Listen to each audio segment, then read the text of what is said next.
একদা এক গভীর জঙ্গলে, যেখানে সূর্যের আলো পৌঁছতে ভয় পেত, সেখানে বাস করত এক ছোট্ট কাঠবিড়ালি, যার নাম ছিল টুনটুনি। টুনটুনি খুব চঞ্চল আর হাসিখুশি ছিল।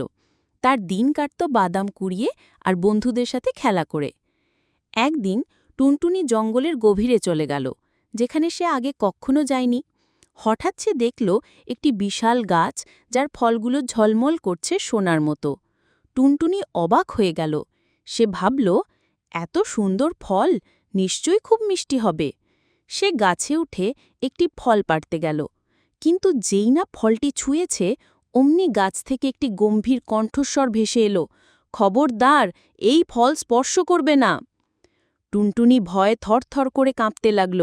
সে দেখল গাছের কোটরে একটি বুড়ো পেঁচা বসে আছে।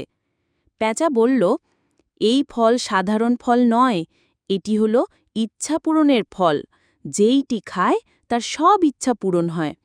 কিন্তু এর একটি শর্ত আছে, ফলটি খাওয়ার পর যদি তোমার কোনো খারাপ ইচ্ছে থাকে, তবে তার ফলও খারাপ হবে। টুনটুনি কিছুক্ষণ ভাবল। তার মনে অনেক ইচ্ছার কথা এলো, অনেক বাদাম, সুন্দর একটি বাসা, আরও অনেক বন্ধু। কিন্তু সে পেঁচার কথা মনে রাখল। সে বলল, আমি এই ফল খাব না, আমি যা আছি তাতেই খুশি।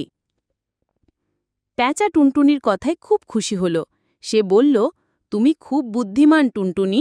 লোভ মানুষকে অন্ধ করে দেয়। তুমি তোমার সরলতা আর সততা দিয়ে জয়ী হয়েছ। সেই দিন থেকে টুনটুনি আরও বেশি খুশি মনে জীবন কাটাতে লাগল।